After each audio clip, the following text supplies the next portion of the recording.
We all know somebody that complains about every little ache. Dogs unfortunately can't communicate that to us. They can't say, hey, my shoulder is hurting or have a little bit of arthritis going on. They're certainly not self-diagnosing either. So it's up to us to kind of be their interpreters and recognize those subtle signs of pain.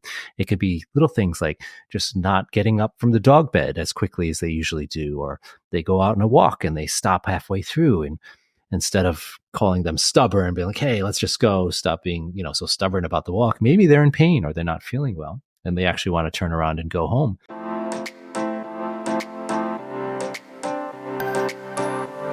Welcome to the Pet Care Report podcast by Pet Summits. Here's your dog training host, Melissa Viera. Hello, thank you for joining us for another episode of the Pet Care Report. Aggression in dogs is such an important area of behavior to discuss. The problem is there's just so much information out there, and some of it can be misleading when it comes to helping dogs that are aggressive. That's why we asked one of the leading experts on aggression in dogs to join me here today on the Pet Care Report. Let's welcome one of the most sought-after speakers on all things aggression. Michael Shikashio is the owner of AggressiveDog.com. He is a certified behavior expert, and he has presented at just about all of the largest dog conferences, such as the Association of Professional Dog Trainers, Clicker Expo, Pet Professional Guild, just to name a few. He teaches dog trainers all over the world about how to help owners with aggressive dogs. Michael, thank you so much for being here. Before we get into our discussion, can you tell us a little bit about AggressiveDog.com as well as the Aggression in Dogs conference coming up in October? Sure. Thanks for having me, Melissa. So AggressiveDog.com was formed out of needing a resource to help pet guardians and pet owners with dogs with aggression issues, as well as a resource for pet pros working with aggression cases. And the Aggression in Dogs conference kind of happened the same way. It's more geared towards pet professionals, but I do have some pet guardians that like to watch in if they're behavior geeks. So that is a yearly conference that happens different locations, and we also live stream it. So both are resources that I've developed to help dogs and their people, dogs with aggression issues. And I think one of the amazing things about AggressiveDog.com is it's all the experts on aggression. So you look for everyone from every different niche within the dog world, and you really cover like all of the topics that are so closely related to aggression, because of course that's a whole behavior scope. I try to keep a very broad lens open to many different viewpoints and different sciences, with the ethos of making sure we're treating dogs kindly with the techniques that we use. But I like to keep an open door to hearing new ideas, because that's how we learn and can learn about creative new things happening in the behavior and training world as well. Now, how would you say most pet owners would define aggression? So, of course, that definition is going to change based on who you ask, and it's a very hard thing to define. But for the average pet owner, what does that look like for them? I think it is hard to define because there's so many different definitions. Even pet professionals have a hard time agreeing exactly what it means.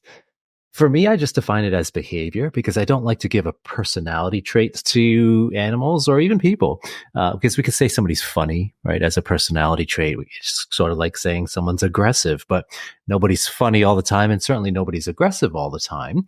At least we hope not. And that doesn't really help us help the person or the dog in terms of understanding them. So for me, aggression it's behavior. It's behavior used by a human or a dog to keep a threatening stimulus or threat away, or to protect something of value, including themselves or somebody they love. So it's very normal behavior when you think about it. Humans and dogs both use aggressive behaviors to accomplish those goals of, keeping themselves safe or keeping something they value safe. And what are some situations that you might see behaviors that look like aggression? So what are those situations like? I think that some of the most common ones, when my students or myself, I get contacted about somebody needing help for their dog, it's typically directed at people because that's most concerning. And sometimes it's directed at other animals.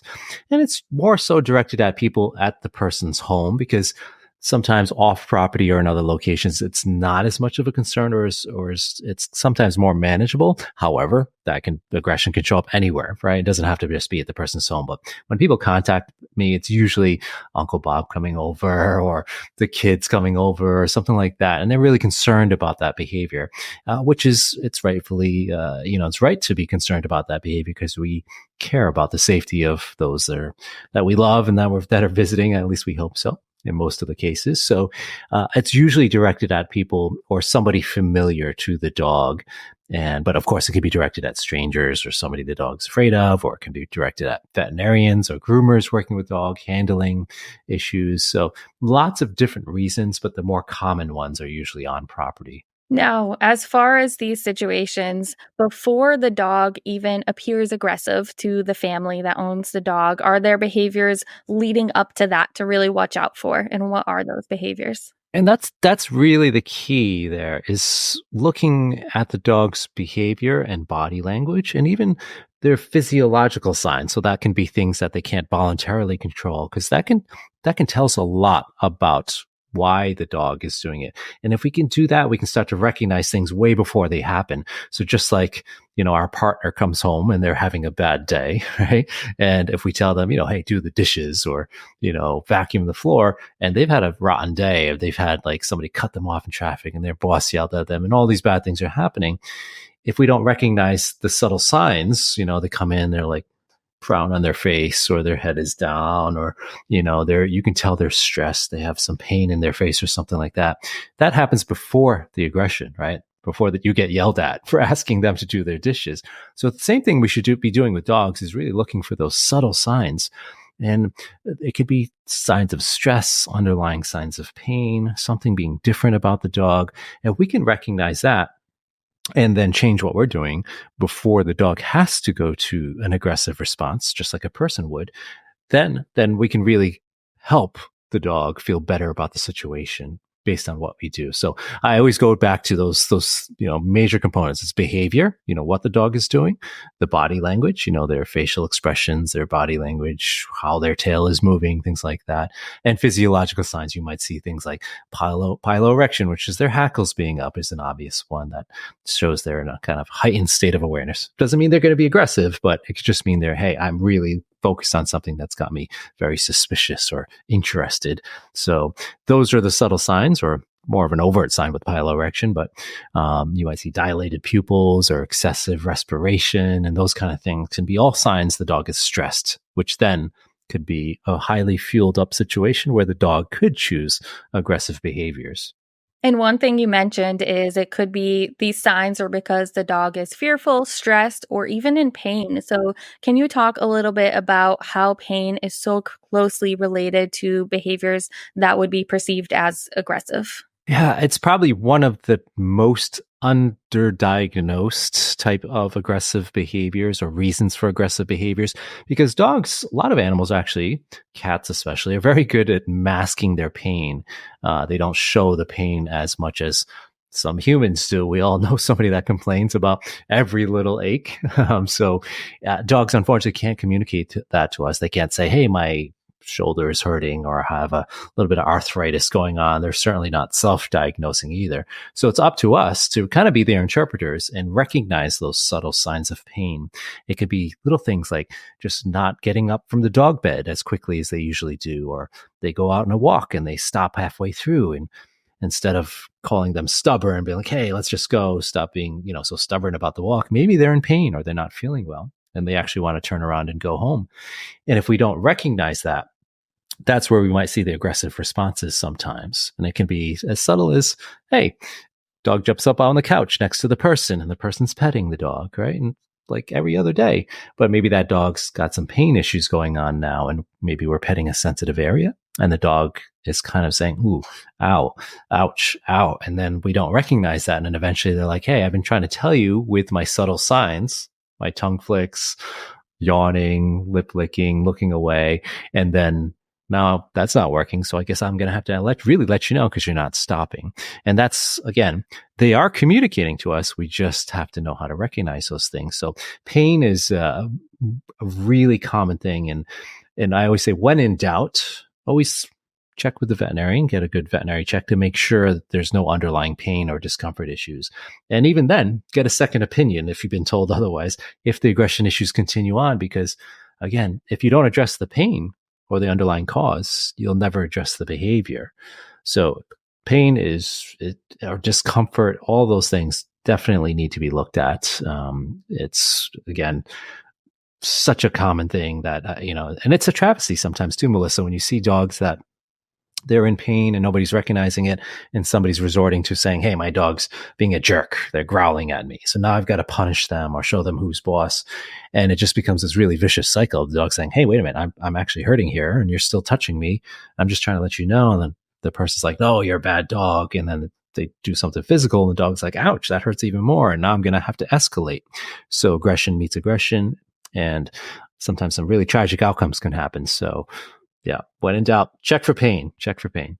And can you actually talk about that a little bit on why sometimes it might look like if you're attempting to correct aggression by telling the dog that's wrong, like you just gave a great impression of, why that might look in the moment like it worked, but why that long-term outcome is not going to be a good one in most cases, unfortunately.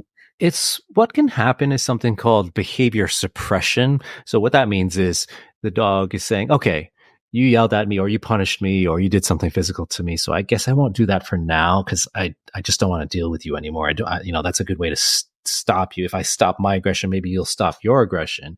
However, that doesn't address the pain.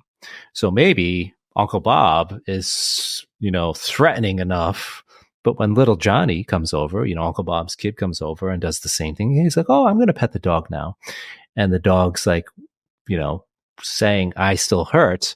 But little Johnny doesn't have the same threatening demeanor as Uncle Bob, then it can result in disastrous outcomes, which we often see, especially with children of certain ages. So suppression doesn't address the underlying cause. And with almost all of your aggression cases, there's some root or underlying cause which we need to address, not just looking at the behavior. Because we can get any dog to stop barking, snarling, snapping, lunging, biting if the punishment is high degree enough. But of course, that's completely unfair to the dog because we're not addressing the underlying cause, whether it's fear or pain or frustration or stress, all the things that typically fuel aggressive responses. Now, as a professional, you would look at a dog maybe that you've never met before, and you might be able to see all these subtle signs long before the owner who spends every day with that dog is able to see them. So what advice can you give to pet owners to be able to learn to watch for signs of change in their dog? Is their dog having these very subtle signs of pain or fear or some kind of stress going on? You know what? I think actually most people are going to know their dog better than anybody else. They just might be misinterpreting what they're seeing. So once we as professionals can point out, hey, this is what your dog does when they're stressed or they're showing signs of discomfort, most of my clients are like, oh, you know what? I have seen him do that before. I just didn't know what it meant. And it completely registers. They've seen it a million times. They know their dog really well, and they just don't interpret it well. They might think it's, oh, maybe he was just yawning because he's tired, but yawning could be a sign of stress in some cases. Or he was just licking his lips because he just had snacks or he's hungry. But sometimes that can be a sign of stress as well. So if we can teach people how to recognize those things. And it doesn't come easy, just like anything else we have to learn in life. It's like learning a language when you think about it. We're learning to speak dog. So if I'm trying to learn Spanish, which I've tried and failed miserably at doing, it's something that takes time. But once you get good at it, then you can't unforget it, right? It's always there. You're able to recognize, ooh, there's a tongue flick, there's a stress signal. Now, here's the nice thing too, is when we can translate for the clients their own dog's language, their body language, because not every dog is going to do every single stress signal. Some dogs will do a high frequency of lip licking or what's called a whale eye. They turn their eye away, and some other dogs don't do that at all. So you'll start to pick up the same signals in that dog, and that can be communicated well. And the other thing with people really knowing their dog is just looking at behavioral changes. They will see differences, like what I mentioned, the dog getting up more slowly today, or not getting out of bed as quickly, or saying, oh, I'm not as hungry today. I'm going to just chill out on the bed today instead of jumping up for breakfast like I do all the other days of the year. Those are the behavior changes that can be subtle, but no one's going to notice that better than the person that lives with the dog. So I think it's a good team when you have client working with a professional that can help interpret that as well. Now, how can pet owners go about finding a professional who specializes in aggression? There's just so much information, and consuming that information is a part of the challenge. So just understanding what their dog needs, what kind of professional they're looking for. Can you give some advice on that? There's quite a few certifications out there and letters you'll find after people's names and training techniques and all kinds of philosophies out there. And so first and foremost, you want somebody that's experienced, and experienced not only with training, but experienced with aggression cases if you're having those kind of issues. Because while dog training is kind of like the medical field where you're going to have a lot of different specialties. Some people that do agility and they're really great at competing at agility, or some people train police dogs, or some people train service dogs. Some people specialize in aggression. And those are the folks you really want to be talking to, because for instance, if somebody came up to me, I've been training for more than 20 years now, but if somebody asked me to train agility, I'd be like, I have no idea what I'm doing there. Zero. Like, I wouldn't know where to start. So, but I know people I can refer you to. So it's first important that that person has some experience taking on aggression cases. And then you're also looking for, depending on which country you live in, there's different certifications. So I'll talk more specifically to the US right now, but there's different organizations such as the IAABC, which is the International Association of Animal Behavior Consultants, IAABC.org. And you're looking for a certified dog behavior consultant, because in order to pass that certification, you do have to demonstrate knowledge and expertise in aggression cases.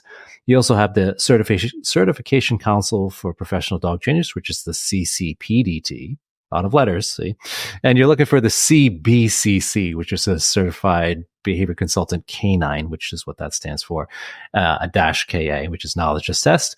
They also have a background in some of the knowledge for modifying behavior in animals, more so than training. And there's a lot of overlap with training and behavior, but when we're talking about behavior, we're usually referring to things like aggression and separation anxiety. You also have the College of Veterinary Behaviorists. So if you're having a dog that has underlying medical issues, or requires medication, or is a long-standing difficult case, or you're looking for someone that really knows the medical side, you're going to want to go with the diplomat of American College of Veterinary Behaviorists. So veterinary behaviorists, not a lot of them, usually a long wait list, but definitely worth it if you're looking for somebody in that regard. So those are three of the major organizations I recommend. There's also the Animal Behavior Society, which has the Certified Applied Animal Behaviorists in the US. Again, it's not too many of them, but also people that are well versed in the behavior side of things. So that's just the US. But if you're unsure and you don't see in those letters, just ask, what is your experience in aggression cases? What is your background with aggression? What kind of methods are you going to use? What kind of tools are you going to use on my dog? And that'll start to give you some of the answers. And what you're really looking for is positive reinforcement based is the operative terms, as well as things like, there's a fancy term, it's called desensitization and counter conditioning. But if you see that on somebody's site, that's a huge thumbs up for me, because it says that they at least have some understanding of the science and what works in these cases. So long-winded answer to, there's, again, lots of different choices out there, and that's just scratching the surface of who I might recommend. There's a lot of other organizations and things, but those are the kind of major ones in the US. Oh, I think that's a great answer, because it is a lot of information for somebody to try to process when they're already stressed about their dog's behavior, and then they're trying to figure all of this out on top of it. So that's a super helpful answer. Thank you for that. Sure. And one other note too there, Melissa, is that we have to be careful in this day of social media. It's very easy to build a large, I would say easy, but you see people with large followings that may not actually have the background in aggression cases. They might be great trainers or might be good at promoting a certain aspect of their training. However, you're still, regardless of how many followers that person has or how influential they might be on social media, we have to be careful. We want to really do our research, because it's our dogs and they're sentient beings that we care about.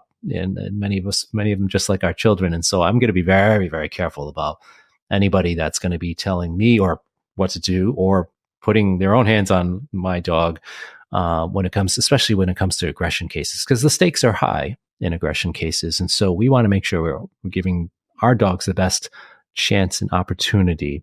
And so really, don't be afraid to scrutinize, ask those questions. And if you're not getting the right answers, there's always somebody else out there.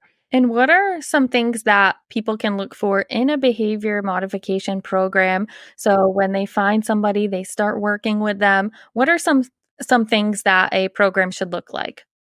So of course it will depend, I know, on the case, but some general ideas. Yeah, I think it also depends on the type of aggression that you're seeing. Some types of aggression are much better suited if the trainer comes to the home and works with you there in the environment. So if, like, for instance, you're having issues with people coming over to the home, it makes sense for eventually the trainer to come there. Now, the trainer may not come there for the first session. In fact, I recommend to my students to do the first consultation online, just like we're talking right now.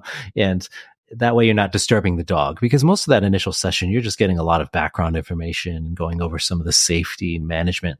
And that's another step, by the way, is a good program should start with safety and management, teaching you, the person or the client, how to safely manage this issue while we're working on the problem. Eventually, we'll get the dog around their triggers, but we want to make sure everybody stays safe. If that's missing from the program, that's a big red flag. So you should definitely be talking about, how am I going to keep my dog safe and others safe, whatever my dog's having issues with. So, definitely doing an initial consult online like that for that kind of case is great. But you can, some cases are better suited if the dog meets you off property, for instance, or that you might actually do just online consultations. So there's a lot of different formats depending on the actual type of case you have. But a good program with any consultant should have those variables in mind: safety and management. You should feel safe as the person. So safety, not only for others around and other animals, but you, meaning the client, feeling safe doing these things. Like if I say to somebody that's just been pulled down off onto the ground with their dog lunging at somebody and they're getting dragged across the street, do they feel safe if I say, oh, let's go practice with your dog on leash again today? Maybe not. So a good behavior consultant and a good person in that, looking at that part of the program, would really be concerned about the client's welfare and well-being and safety as well. And the trust and the relationship should be there. You should also be looking for a consultant that can show empathy and compassion with the issue that you're having, because it's very stressful to have a dog with aggression issues in many cases. And the last thing I'm going to do is go in there and start barking orders at somebody like, it's your fault, or you did this, or you need to do that. That is the best way to actually lose trust in someone. So you're looking for somebody that can really understands the human side of the equation too, as part of the overall program. Now, sometimes people ask, oh, well, about how long does it take? And so you want to be careful about guarantees, and somebody saying, oh, in 5 weeks or 5 sessions, it'll be solved. Maybe. But in a lot of cases, it may take much longer. And in some cases, it may not take much longer. It may take 1 session in some cases. It really depends on the case. So what you're looking for is somebody to be flexible in that regard too. So good behavior programs should be saying, okay, it might take about this many sessions, but it could take much longer, could be shorter, but let's be flexible. You could do that as a package. You can buy 5 sessions or whatever it is, but we should know that it could take 6 or 7 or more add-ons and things like that. So we're looking for, you can see there should be some flexibility in the program. It should be considering safety and management. It should be looking at your behavior change strategies that include the human side of things. You should have somebody that has some knowledge about behavior medication and when to refer to a veterinarian or veterinary behaviorist about that. And you should have somebody that knows the overall prognosis or potential outcome in the case. So if somebody comes to me and they've got a dog that's bitten people or children, for instance, in the home, maybe they want to know what options there are. And in order to be a good, effective consultant, we should be able to lay out all of those options based on their unique case and the variables involved. So how risky is it? How large is the dog? What's the issue going on? What are the kids doing? And how manageable is it? Is there a lot of kids coming over? All those things should be measured as well. So that should be included as well in a good program. So it's not just training the dog, right? It's all these other variables in aggression cases. Right. And I think that's why, well, one of the many reasons why these programs that are promising it's 5 weeks or 6 weeks are just so dangerous, because there are so many factors like the dog, how long have you had the dog, the size of the dog, who has the dog bit? Like there's just so many things. So it's really important for pet owners to, like you said, scrutinize and really look for what they want from a professional and do their research. And yeah, it's different. It's unique. You could take the same dog and put it in one home or into another home, just like you would a child. If somebody had a child and it was just, we adopted a child to one home or to another, it's all kind of depend on the environment and the parents. And the same thing, there's no different with dogs. So much, you've heard this saying a million times, Melissa, is, behaviors in the environment. And it's so true when it comes to aggression. And so it could be two totally different cases with the same dog, depending on where they live. So again, that's why it's a good consultant's gonna know that and say, well, I can't promise anything because it's so unique to the environment and to the people that are involved. Absolutely.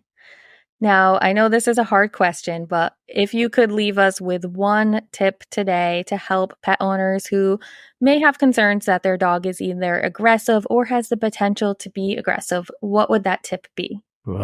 I've said this a lot, but I think it's so important that we don't focus on an end goal, right? Because if we do that, we sometimes set ourselves up for failure. We set the dogs up for failure, and we miss the opportunity to have that relationship built with the dog, because it's really all about the journey and not the destination.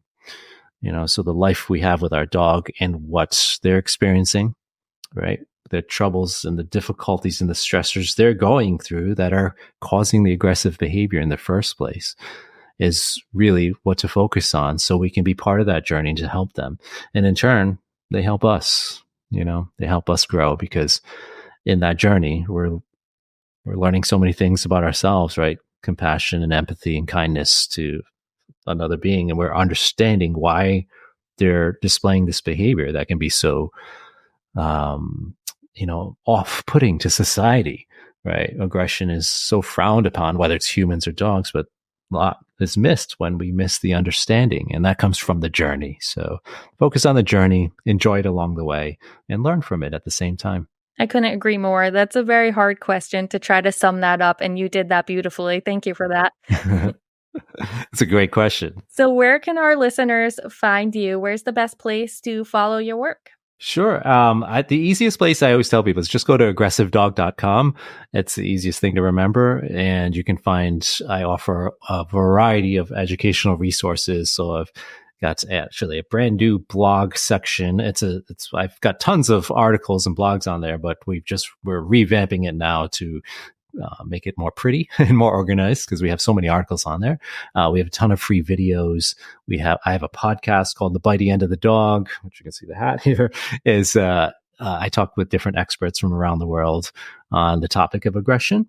We have webinars, courses, a lot of free webinars as well that are available on demand. Anybody can just sign up if they want to learn more about aggression. And the conference, of course.